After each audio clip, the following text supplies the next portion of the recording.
The taste of salt mingled with the bitter remnant of expensive lipstick as tears streamed down my face, ruining the makeup that had taken 3 hours to apply. The church's stone steps felt cold beneath me, the delicate lace of my wedding dress soaking up moisture from the evening rain that had fallen earlier. I didn't care. Nothing mattered anymore. "Miss, the church is closing soon." The elderly caretaker's voice barely penetrated the fog of my humiliation. I nodded mechanically, not moving. Where would I even go? My apartment, our apartment, was filled with Jake's things, with the life we'd planned together. The life he'd shattered when he'd failed to appear at the altar, leaving only a hastily written note with his best man. "I can't do this. I'm sorry." 3 simple sentences to destroy everything I'd believed in. 3 years together, wiped away. The few remaining guests had left hours ago, their pitying glances worse than any cruel words. My parents had tried to convince me to come home with them, but the thought of facing their knowing looks, they'd never fully approved of Jake, was unbearable. My maid of honor had offered her couch, but I'd sent her away too. I needed to be alone with my shame, my naivety. "Just a few more minutes," I whispered, my voice hoarse from crying. The caretaker sighed but retreated inside. The September air grew colder as darkness fell completely, the streetlights casting long shadows across the church steps. My phone had died hours ago, its battery drained by unanswered calls to Jake's number. I shivered, pulling the delicate fabric of my dress closer around my shoulders. $5,000 of hand-beaded silk and lace, now damp and ruined, like my plans, like my heart. A sleek black Bentley pulled up to the curb, its engine purring almost silently. I paid it little attention. This was an upscale neighborhood. Expensive cars were common. The rear door opened, and I glimpsed polished leather shoes before raising my eyes to the tall figure that emerged. Even through my tears, he commanded attention. Broad shoulders encased in what was clearly a bespoke suit, dark hair swept back from a face that seemed carved from marble, all sharp angles and intensity. His eyes, dark as midnight, fixed on me with an unsettling focus, as if I were a puzzle to be solved. A second man exited the driver's side, taller, bulkier, with the watchful stance of a guard dog. He scanned the area with practiced efficiency before nodding almost imperceptibly to his employer. I should have been afraid. Instead, I felt nothing but hollow emptiness as the suited man approached, stopping at the bottom of the steps.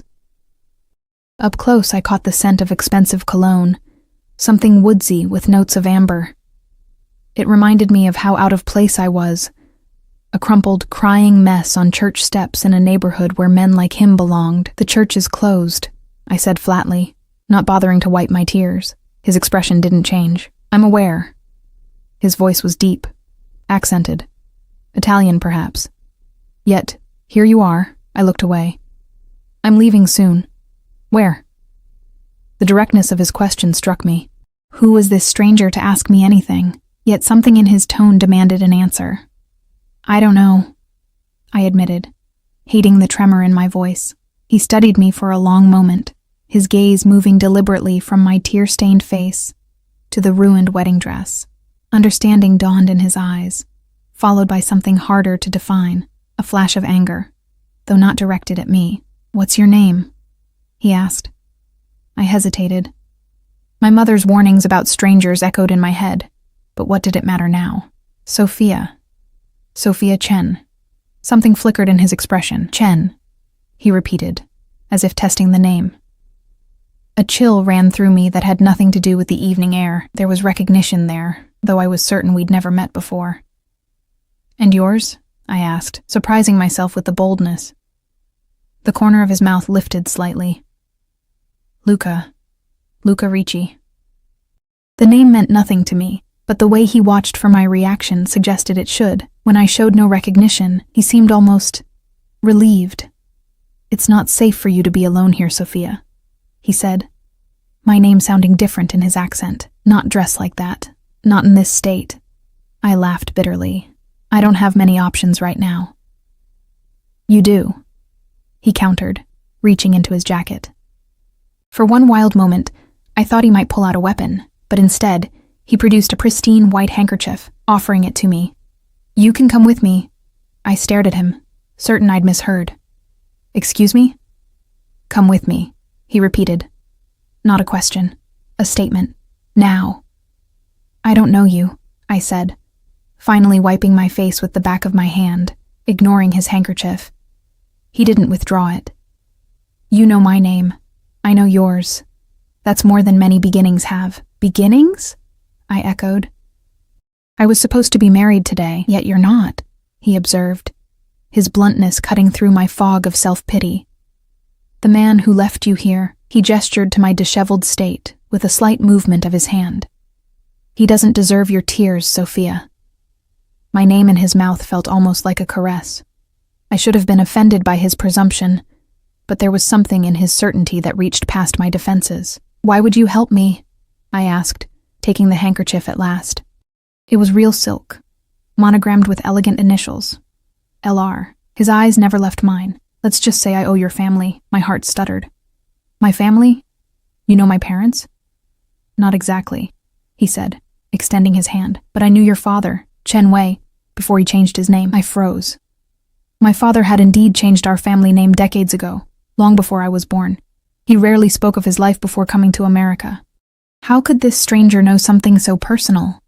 Before I could question him further, the church doors opened, and the caretaker reappeared, this time more insistent.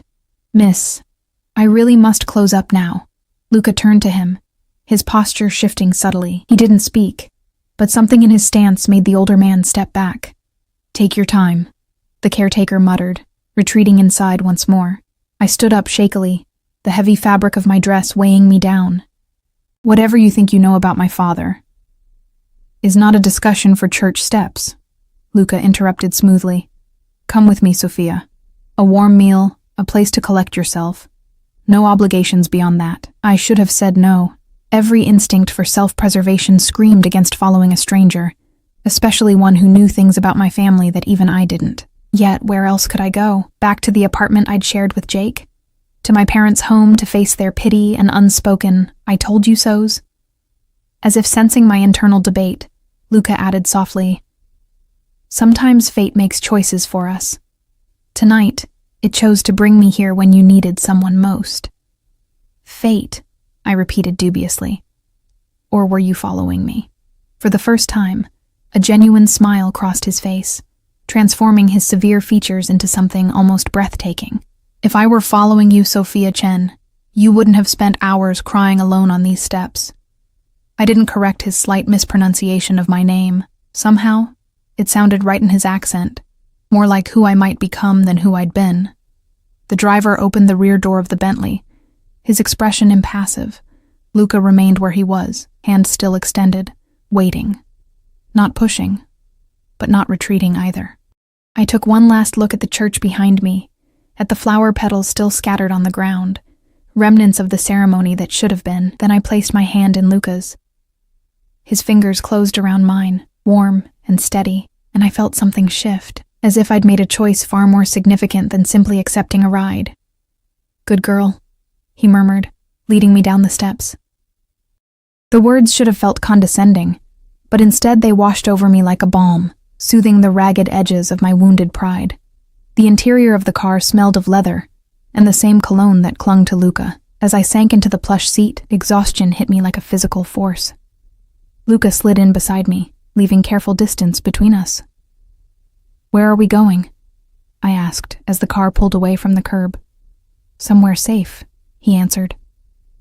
His eyes met mine in the dim light of the car's interior. You can rest now, Sophia. Perhaps it was the gentle command in his voice, or simply the culmination of the most devastating day of my life, but I found my eyes growing heavy. The last thing I remembered before drifting into uneasy sleep was the weight of Luca's jacket being placed carefully around my shoulders, and his voice, low and determined, speaking Italian into a phone. I didn't understand the words, but the tone was unmistakable, a promise, or perhaps a threat, being made. When I woke, the world had changed, and so had I. I awoke to the sensation of silk against my skin, so different from the scratchy lace of my wedding dress that for a moment, I thought I'd dreamed the entire catastrophe. Perhaps Jake and I were already married, honeymooning in some luxury hotel. Then reality crashed back, the abandoned ceremony, the church steps, the stranger with knowing eyes, Luca Ricci. My eyes flew open. I was lying in an enormous four-poster bed, drowning in cream-colored sheets with a thread count higher than my monthly rent. Sunlight filtered through heavy curtains, illuminating an expansive bedroom decorated in muted golds and deep blues. My wedding dress was gone, replaced by a silk nightgown I'd never seen before. Panic surged through me as I bolted upright. Who had changed my clothes? Where was I? I scanned the room for my belongings, but found no trace of them. "Good morning." The voice came from a corner armchair I hadn't noticed, partially hidden in shadow. Luca sat there, as impeccably dressed as the night before, though in different clothes. Charcoal trousers and a crisp white shirt, sleeves rolled to expose strong forearms. He held a steaming cup of what smelled like espresso, watching me with those intense eyes. I clutched the sheets to my chest. "Where am I? Where are my clothes?" "You're in my home," he answered calmly. "Your dress is being cleaned and restored, though I doubt you'll want to wear it again." "Who undressed me?" I demanded, heat rushing to my face. "My housekeeper, Mrs. Vitale. She's been with my family for 30 years. He set down his cup and stood, staying a respectful distance from the bed. "She also provided the nightgown. I hope it fits well enough." I relaxed slightly, though my heart still raced. "Why did you bring me here?" Luca crossed to a large window and drew back the curtains, revealing a breathtaking view of the city skyline. We were clearly in a penthouse, dozens of floors above the streets. "I told you last night, I owed your father." There it was again, that claim of connection to my family.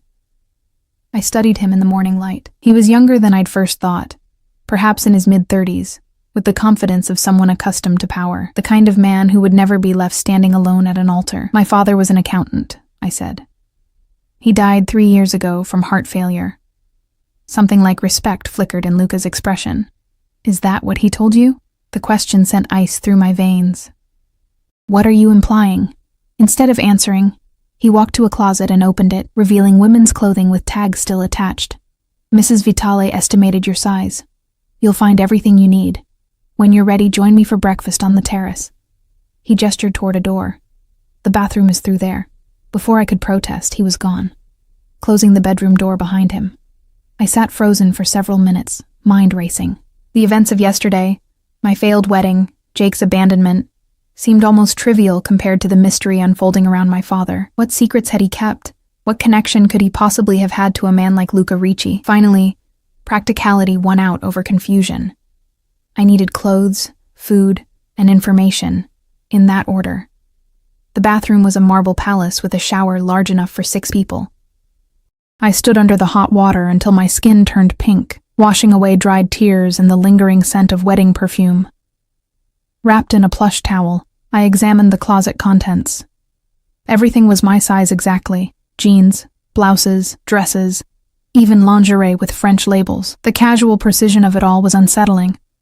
I selected simple jeans and a cream sweater, surprised at how perfectly they fit. As I dressed, I noticed my engagement ring still on my finger, a 2-carat diamond that had seemed impressive until I'd seen it on the hand of Jake's previous girlfriend in an old social media photo. I twisted it off and placed it on the nightstand. Whatever happened next, that chapter was closed. The penthouse was even more impressive beyond the bedroom. Open concept with floor-to-ceiling windows, minimalist furnishings that screamed money rather than shouting it. I followed the sound of voices to a sprawling terrace garden where Luca sat at a glass table laden with breakfast foods. He wasn't alone. The driver from last night stood near the terrace edge, speaking quietly into a phone. Another man, older, with silver at his temples, sat across from Luca, studying what looked like financial documents. Both men fell silent when I appeared. Luca stood immediately. "Sophia, you look rested." It wasn't true. I felt hollow and brittle, but I appreciated the courtesy. The older man also rose, curiosity evident in his shrewd gaze. "Antonio, Marco, give us privacy," Luca commanded softly. Both men departed without question, though the older one, Antonio, gave me a considering look before leaving. "Please, sit." Luca gestured to the chair beside him. "You must be hungry." I was, desperately so. I'd been too nervous to eat before the ceremony, and then too devastated afterward. I sat cautiously, eyeing the spread of pastries, fruit, and eggs.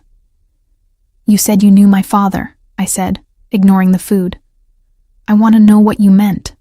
Luca poured coffee into a delicate cup and placed it before me. "Eat first, then we'll talk." His tone left no room for argument.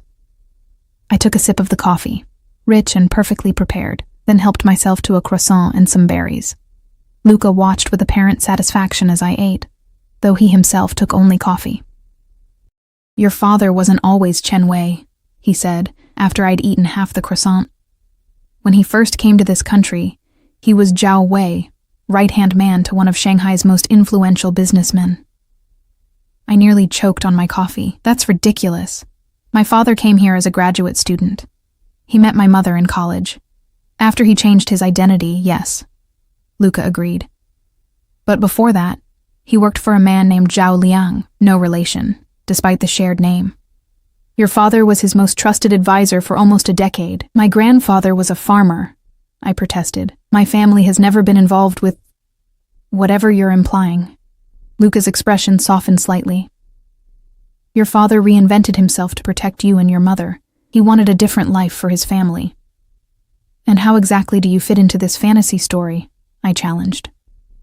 "Zhao Liang was my father's biggest rival and occasional ally," he said simply. "Your father once intervened to prevent a conflict that would have ended badly for both families. I was a child then, but I never forgot the debt we owed him." The world tilted beneath me. It couldn't be true. My gentle, mathematics-loving father involved with people who spoke of conflicts and debts in such ominous tones. Yet something deep inside whispered that it explained so much. His insistence on using our Americanized names, his reluctance to speak of China, the mysterious deposits that had funded my education. "You're saying my father worked for the Chinese Mafia?" I asked, my voice barely above a whisper. Luca's smile was grim. "We don't use that term, but yes, your father was part of an organization similar to mine." The implication hung in the air between us. I set down my coffee cup with trembling hands. I couldn't finish the sentence. "I'm a businessman with diverse interests," he replied carefully. "Some of those interests require special security considerations." As if on cue, the door to the terrace opened, and Marco, the driver, reappeared. "Scusi, boss. That situation needs your attention." Luca nodded once, then turned back to me. "I need to take care of something. Feel free to explore the apartment. Marco will remain if you need anything." He stood, buttoning his suit jacket. "And Sophia, don't try to leave. The elevator requires a key, and we're 35 floors up. It's for your protection." "You're keeping me prisoner?" I asked, incredulous. "I'm keeping you safe," he corrected. "The man who was to marry you, there's more to his disappearance than cold feet." My blood ran cold. "What do you mean? What about Jake?" Luca's expression hardened. "We'll discuss it when I return. Rest, eat, gather your strength. You'll need it." With that cryptic warning, he left, Marco falling into step behind him like a shadow. I sat alone on the terrace, the magnificent view now seeming like a beautiful cage. My life had been upended twice in 24 hours. First by Jake's abandonment, now by revelations that threatened to rewrite my entire family history. After finishing my coffee, I did explore the apartment, which occupied the entire top floor of the building. The decor was masculine but tasteful, with artwork I suspected was original and valuable. One room was clearly an office, its door conspicuously locked. Another appeared to be a small gym with equipment I didn't recognize. Throughout the space, subtle security was evident.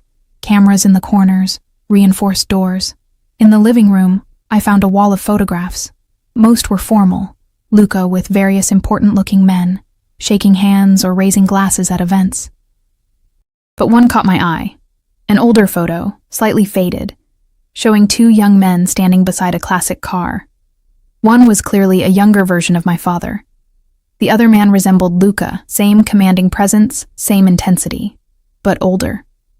His father, perhaps? They were smiling, arms around each other's shoulders like old friends. My knees weakened. It was true then. My father had led a double life before becoming the man I knew. The revelation left me reeling. What else had he hidden? What other secrets had died with him? I was still staring at the photo when I heard the elevator doors open. Voices drifted down the hallway. Luca's? And another I didn't recognize. Took the money and ran, the stranger was saying. Left the girl and disappeared with everything. And the package? Luca asked. Never delivered. He played us all. Find him. Luca's voice turned icy. I want him alive. And the girl?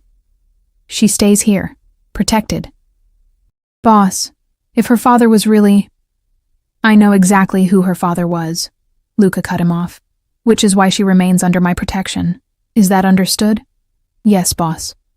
Their footsteps approached, and I quickly moved away from the photo wall, pretending to examine a large abstract painting instead. Luca entered, followed by a lean man with a jagged scar along his jaw. Both stopped short when they saw me. Sophia, Luca acknowledged, his tone revealing nothing of the conversation I'd overheard. This is Dominic, my security chief. The scarred man nodded, but didn't offer to shake hands. His eyes assessed me with professional detachment. What did you mean about Jake? I asked, skipping pleasantries. You said his disappearance wasn't just cold feet. Luca exchanged a look with Dominic, who withdrew silently to another room. Your fiancé was using you, Luca said bluntly, approaching until he stood directly before me. He was never going to go through with the wedding. Pain lanced through me, but it was duller now, overshadowed by confusion and fear. How could you possibly know that because he made a deal with people who don't honor their agreements? Luca's eyes darkened. He took their money, promised delivery, and vanished. They believe you might know where he is. Delivery of what? I asked, increasingly bewildered. Luca studied me carefully. Information. Data. Your fiancé claimed to have access to certain financial records through your father's old accounts. The room seemed to tilt. That's impossible. Jake never even met my father. We only started dating after Dad died. Exactly, Luca said quietly. Which makes his claim suspicious, doesn't it? A horrible thought struck me. He dated me because of my father? Because he thought I had access to something? Luca's silence was answer enough. 3 years of my life, a relationship I'd believed in enough to accept a proposal, had been built on lies. Who are these people Jake dealt with? I whispered. Former associates of your father who believe he hid something valuable before his death, Luca replied. They're not as patient as I am. If they find you, they'll extract whatever information they can, whether you have it or not.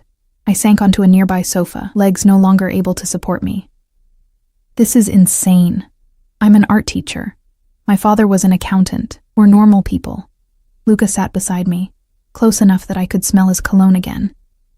That same woodsy scent that had first registered in my devastation on the church steps. Your father was extraordinary, he said softly.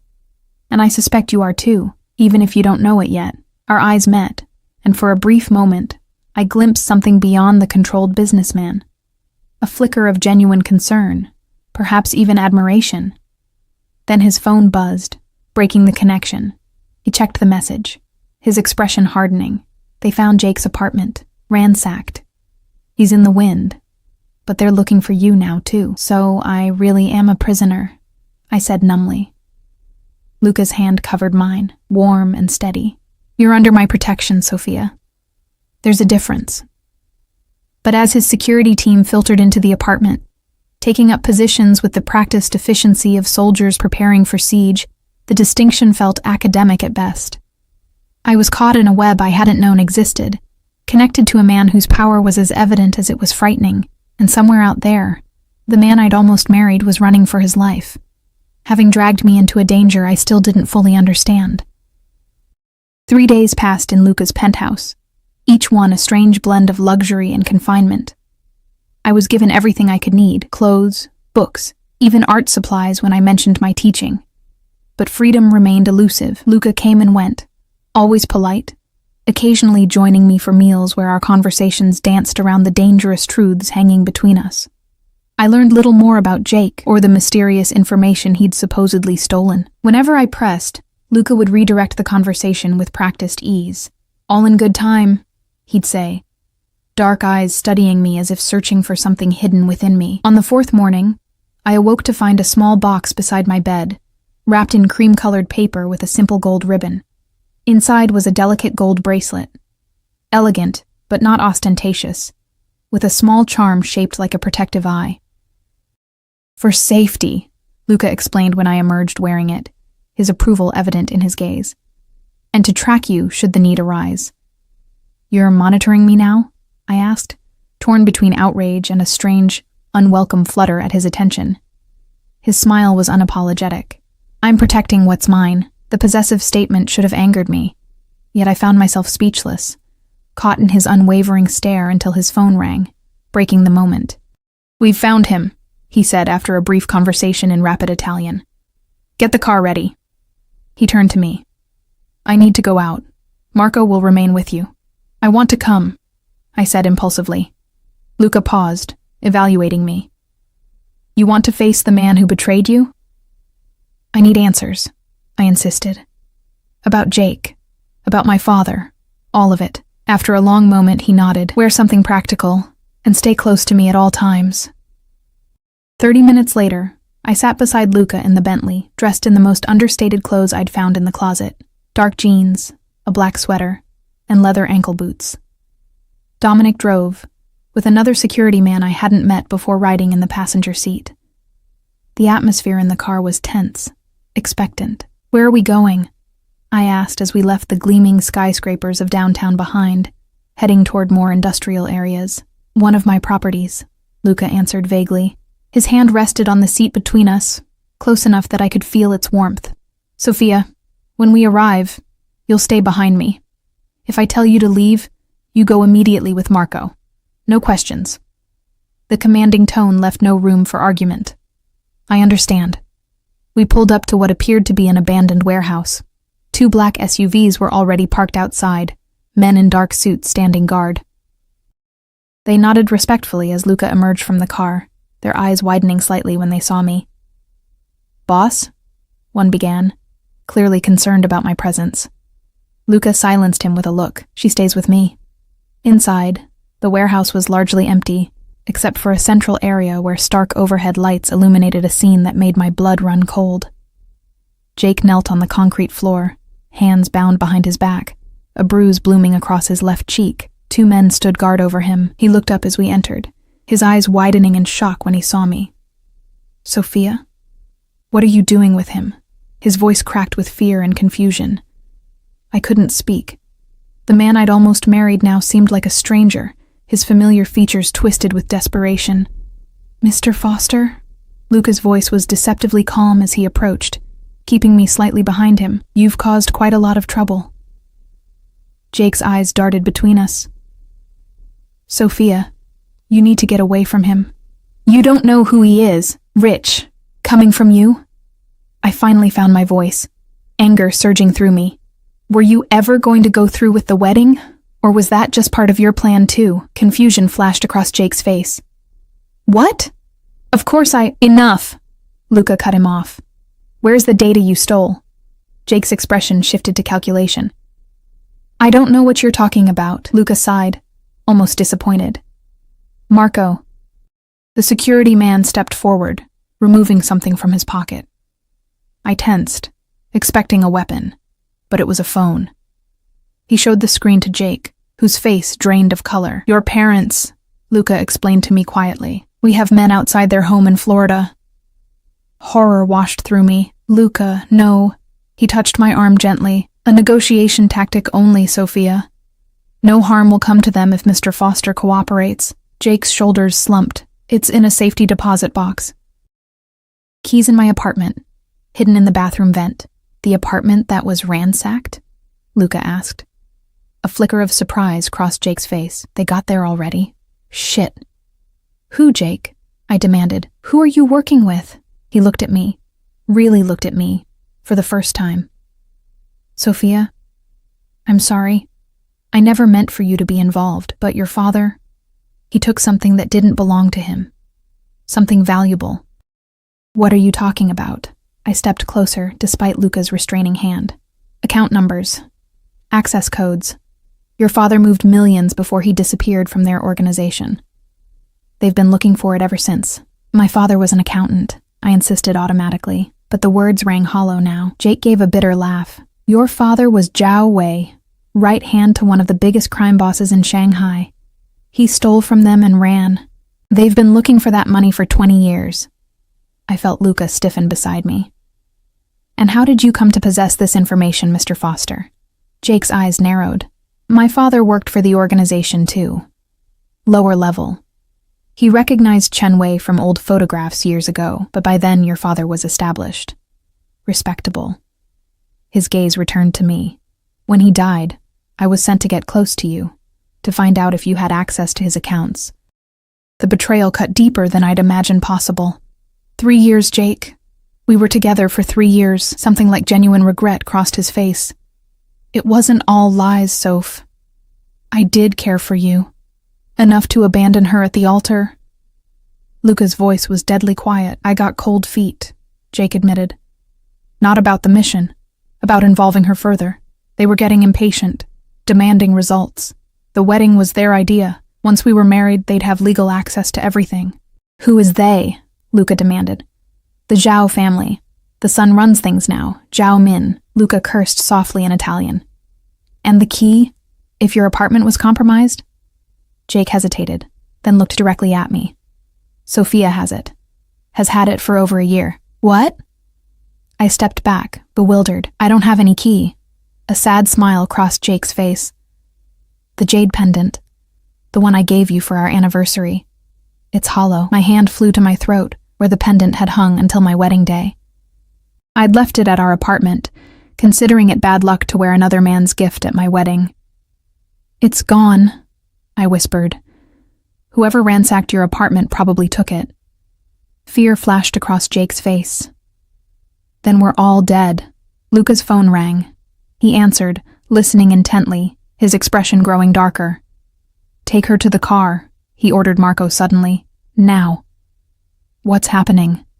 I resisted as Marco took my arm. They found us, Luca said grimly. Zhao's men. They must have followed Foster. Gunfire erupted outside. Marco dragged me toward a back exit while Luca barked orders in Italian. The last thing I saw before being pulled through the door was Luca drawing a gun from inside his jacket, his other hand yanking Jake to his feet. Marco rushed me to another vehicle. Not the Bentley, but a nondescript sedan parked behind the warehouse.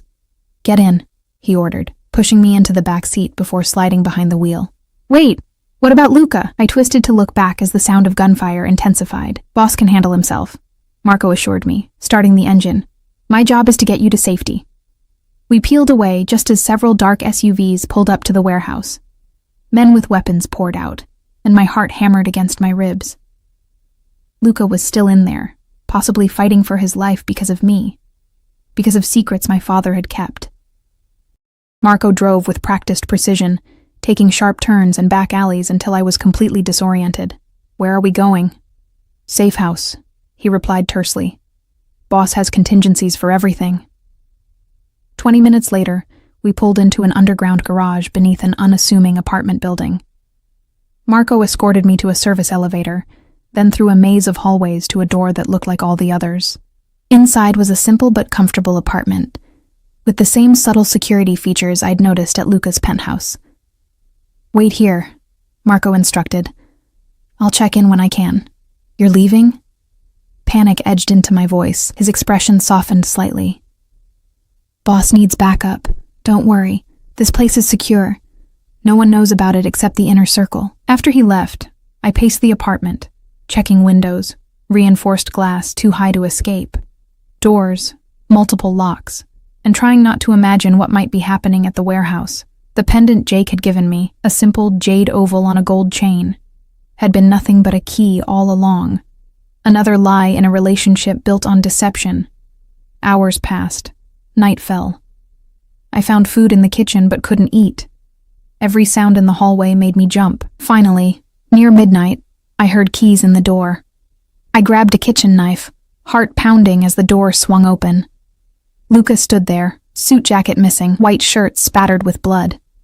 A cut above his eye had been hastily bandaged, and he held his left arm stiffly, as if injured. You're hurt, I whispered, dropping the knife. He stepped inside, locking the door behind him. Not all of this is mine. The implication hung in the air. Jake? Alive, Luca said curtly. For now. His usefulness depends on whether we can recover that key before Zhao's men. Relief flooded through me, followed immediately by guilt for feeling relieved about the safety of a man who'd spent years deceiving me. Luca crossed to a cabinet, withdrawing a bottle of whiskey and a glass. He poured 2 fingers, drank it straight, then finally looked at me properly. "Are you all right?" he asked, his voice gentler. I nodded automatically, then shook my head. "I don't know what I am anymore. Everything I thought I knew." He set down the glass and moved toward me, stopping when only inches separated us. "You're Sophia Chen, daughter of Zhao Wei, under my protection." His hand lifted to touch my face, fingers tracing my cheek with unexpected tenderness. "And far stronger than you know." The intensity in his dark eyes made breathing difficult. I should have stepped away, should have maintained distance from this dangerous man whose world had collided so violently with mine. Instead, I found myself leaning into his touch, seeking anchor in the storm my life had become. Morning light filtered through unfamiliar blinds as I woke on the safe house couch. I'd insisted Luca take the bedroom with his injuries, despite his protests. Sometime during the night, someone had draped a blanket over me. Luca, I presumed, though the thought of him watching me sleep sent an unexpected shiver through me. The apartment was quiet. I padded to the kitchen, finding coffee already brewed and a note in elegant handwriting. "Stay inside. Back soon, L." I poured myself a cup, mind racing through yesterday's revelations. My father, a criminal who'd stolen millions. Jake, sent to find hidden accounts.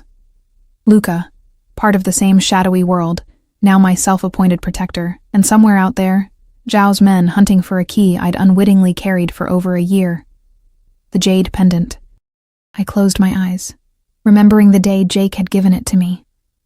"It reminded me of your heritage," he'd said, with that boyish smile I'd found so charming. "Something to keep your father's memory close." The calculated cruelty of the gesture made my stomach turn. The apartment door opened, and I tensed until Luca appeared, carrying bags of groceries. He moved with barely concealed discomfort, his injured arm still held stiffly. "You should be resting," I said, taking the bags from him. He arched an eyebrow. "I've had worse." As I unpacked the groceries, fresh bread, fruit, eggs, I studied him covertly. In daylight, without his usual impeccable suit, he looked different. More approachable in dark jeans and a simple gray Henley, but no less dangerous. The bandage above his eye had been changed, and I noticed bruising along his knuckles. "What happened after I left?" I asked, setting a carton of eggs in the refrigerator. Luca leaned against the counter, accepting the coffee I offered. "Zhao's men were expecting us. Someone tipped them off." "Jake?" "Possibly." His jaw tightened. "Or someone in my organization." The thought of betrayal within his ranks clearly bothered him more than his physical injuries. "Where is Jake now?" "Secure," he answered vaguely. "We've moved him somewhere Zhao won't find him." I hesitated before asking the question that had haunted me all night. "Did you hurt him?" Luca's dark eyes met mine. "Would it matter to you if I had?" "I don't know," I admitted. "He deceived me for years, used me to get to my father's secrets. I should hate him, but I can't just turn off feelings like a switch." I set down my coffee cup, suddenly restless. 3 years, Luca. I believed we were building a life together. Luca's expression hardened. "He never deserved you." There was something possessive in his tone that should have alarmed me, but instead sent warmth spreading through my chest. I turned away, confused by my reaction. "What happens now?" I asked, changing the subject. "We find the pendant before Zhao's men do?" "We've already found it," Luca said quietly. I spun to face him. "What? Where?"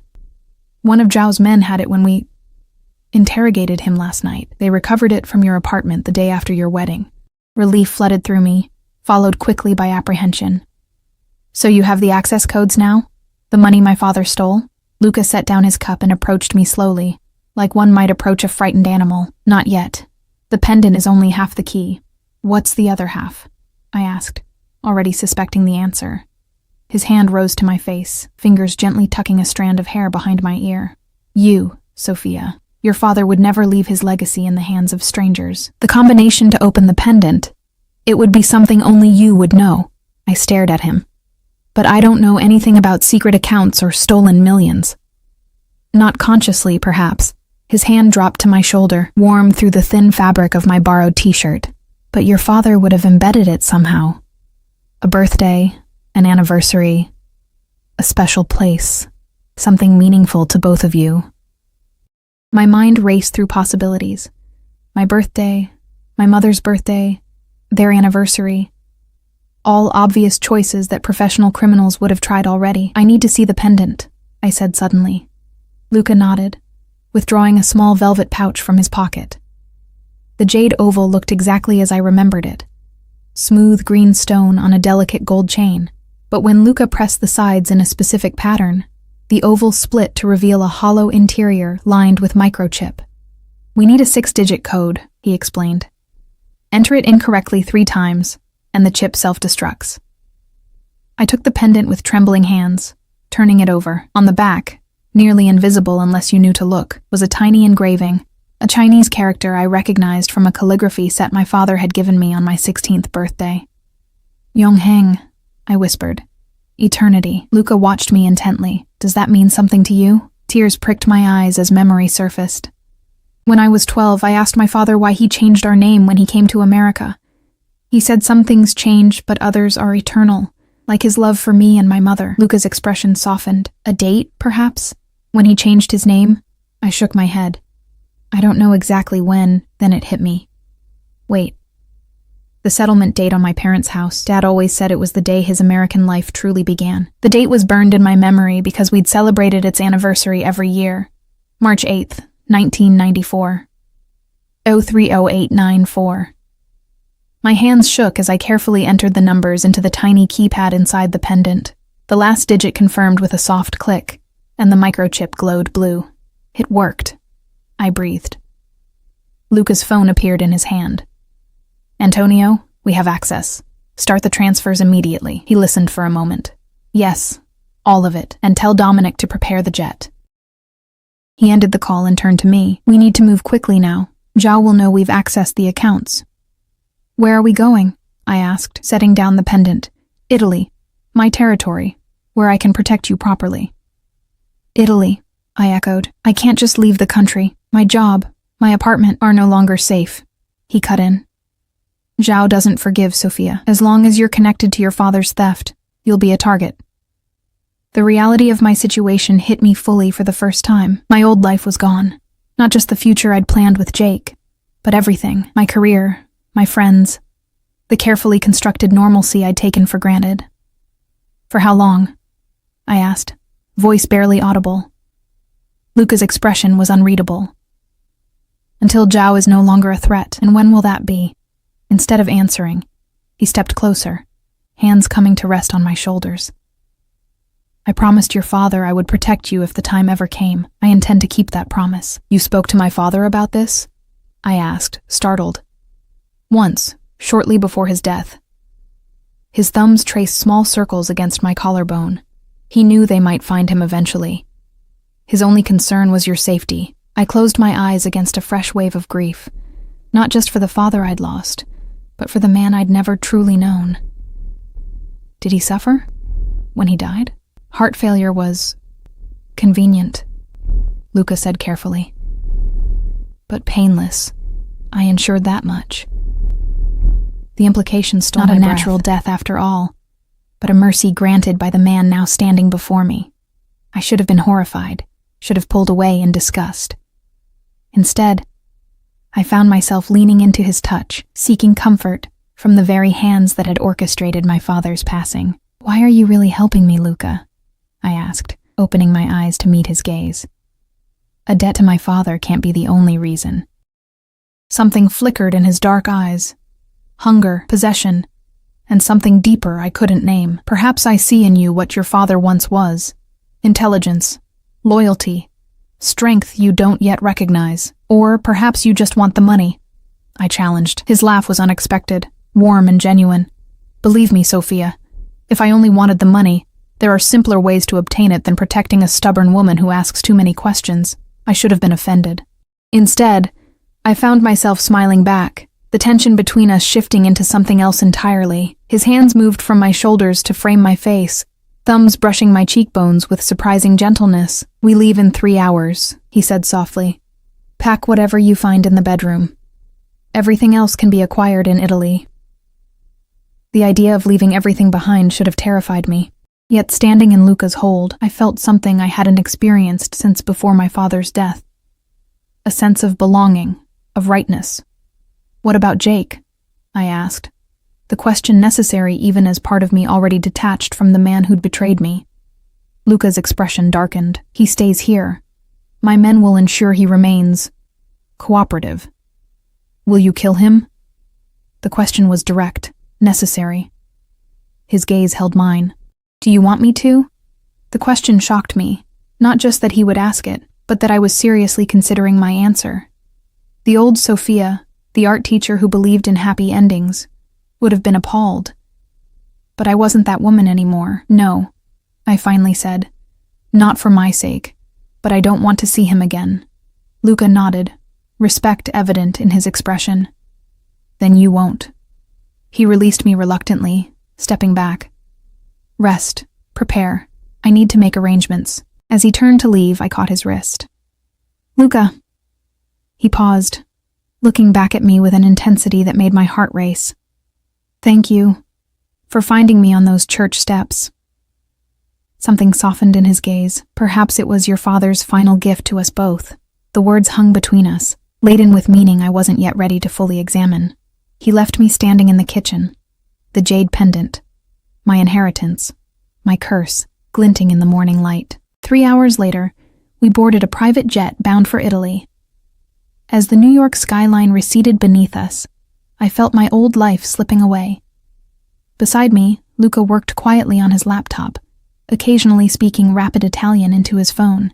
His security team occupied the rest of the cabin, a constant reminder of the danger we were fleeing. "Second thoughts?"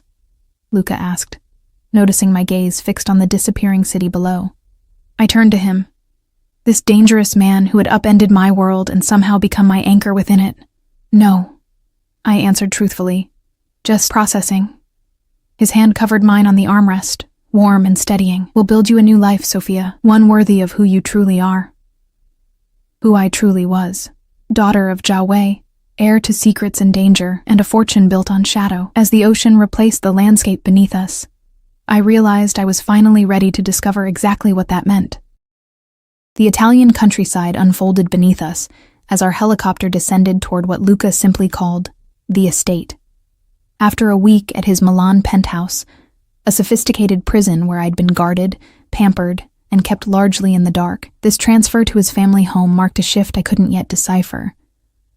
Below, vineyards stretched in neat rows around a sprawling villa that looked centuries old, its stone walls the color of honey in the afternoon sun.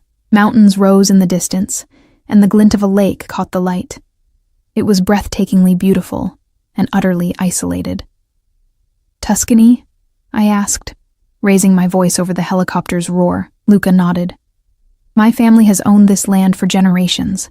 It's the one place in the world I can guarantee your safety." The helicopter settled onto a landing pad where 3 men waited. As Luca helped me down, the cool autumn air carried the scent of cypress and earth. I smoothed the sundress he'd selected for me that morning, a simple white linen that made my skin look golden in the Italian sun. "Benvenuta." An elderly woman greeted me at the villa's massive doors, her smile warm despite the assessing look in her eyes. "I am Mrs. Vitale. We've prepared your rooms." Luca spoke to her in rapid Italian before turning to me. "She'll show you upstairs. Rest, refresh yourself. We'll dine at 8. Before I could respond, he was striding away with his men, already deep in conversation. The pattern had become familiar over our week in Italy, moments of intense focus, followed by abrupt distance, as if he were constantly recalibrating the space between us. Mrs. Vitale led me through the villa, which was both grand and surprisingly homey, old money confident enough to display worn rugs alongside priceless art. My suite overlooked the eastern vineyards, with a balcony large enough for a small table and chairs. The bed was draped in linen so fine they felt like water against my skin when I tested them with my fingertips. "You are the first woman the young master has brought here in many years," Mrs. Vital remarked in accented English as she opened the wardrobe to reveal clothes in my size. We're not. I fumbled for words to explain a relationship I didn't understand myself. The older woman's eyes crinkled. Of course, Signorina. Her disbelief was evident. The bathroom has everything you need. Ring if you require anything else. Alone, I explored the suite, finding it both luxurious and clearly designed with security in mind. Reinforced windows, a sophisticated lock system, and what I strongly suspected were panic buttons disguised as light switches. A beautiful cage, but a cage nonetheless. After showering away the travel grime, I dressed in a simple black cocktail dress I found hanging in the wardrobe, perfect for dinner at a villa or fleeing in the night should the need arise. The thought made me smile grimly as I fastened the gold bracelet Luca had given me, still my constant companion, its tracking capabilities both reassurance and reminder of my circumstances. At precisely 8, a soft knock announced a young staff member who escorted me downstairs and through a maze of corridors to a surprisingly intimate dining room. A table set for 2 stood before windows overlooking the now darkened vineyard, candles casting golden light over crystal and silver. Luca waited beside the table, transformed from the tense businessman of our journey into something more dangerous, a man at home in his power. He wore no tie, his white shirt open at the collar, sleeves rolled to reveal strong forearms. His eyes darkened appreciatively as I entered.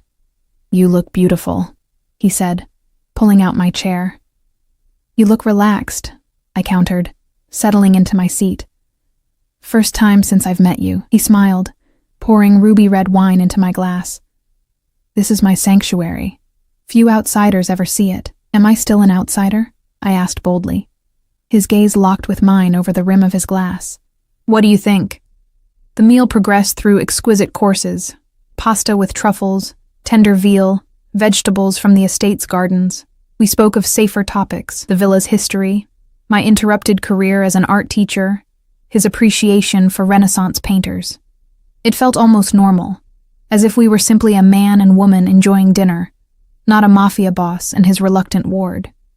As dessert was served, a perfect panna cotta with fresh berries, I finally broke the unspoken truce. "It's been 2 weeks, Luca. I need to know what's happening. Has there been word from Zhao, from your men watching Jake? What's the plan for me?" He set down his spoon with deliberate care. "Zhao has gone quiet. It could mean he's abandoned the pursuit, but more likely he's regrouping. As for your ex-fiancé, he's been released with sufficient motivation to remain silent about both your whereabouts and the accounts." "Sufficient motivation," I repeated. "You threatened him." "I made the consequences of further betrayal explicit," Luca corrected, unapologetic. "He's lucky to be alive." I couldn't argue with that logic, however cold. "And me? How long do I stay here, hidden away like some secret?" "Is that how you see it?" He leaned forward, candlelight shadowing the planes of his face. "As imprisonment rather than protection? How else should I see it? My life isn't my own anymore. I go where you dictate, wear what you provide, exist in this limbo of luxury and danger." "And if I offered you freedom?" he asked quietly. "A new identity? Funds? The chance to disappear to some corner of the world where neither I nor Zhao could find you?" My heart stuttered. "You would do that? If it was what you truly wanted." His expression was unreadable. "Is it?" The question hung between us. A week ago I might have said yes immediately. Now I wasn't so certain. What would freedom mean? A lifetime of looking over my shoulder, of starting over with no connections, no history, and without Luca. The thought brought an unexpected ache. "I don't know," I admitted.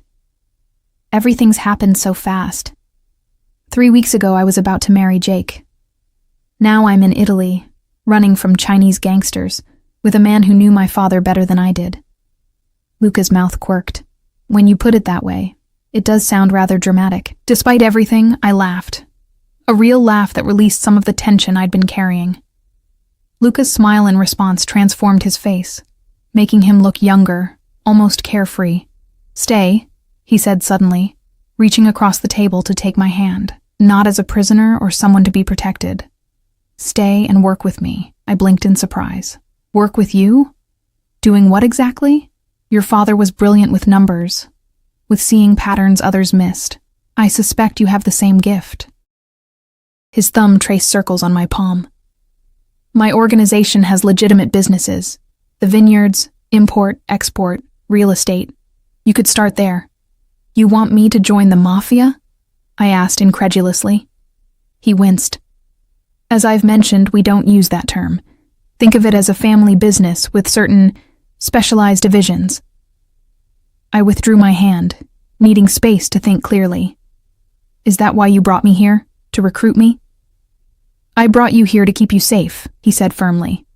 "But the more I know you, Sophia, the more I see possibilities I hadn't considered."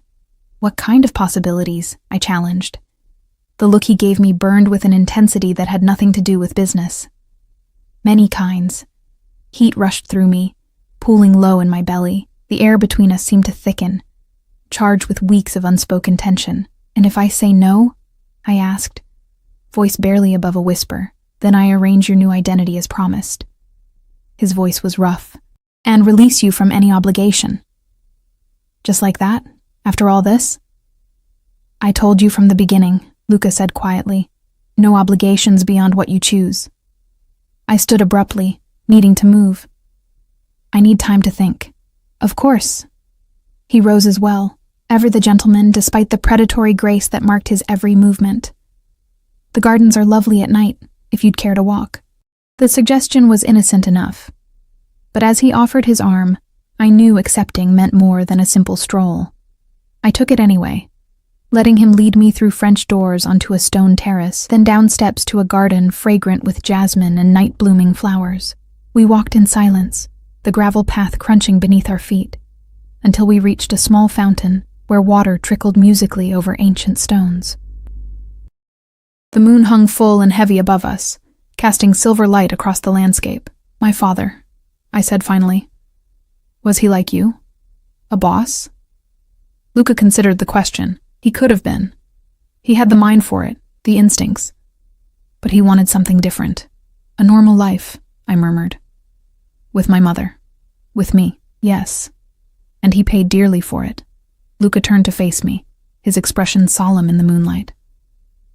But I don't think he regretted his choice, even at the end. Tears pricked my eyes. Did he know what Jake was? What he planned? No. Luca's hands rose to cup my face, thumbs gently wiping away tears I hadn't realized had fallen. "Your father believed he'd buried his past completely. He couldn't have known they would find you through Foster."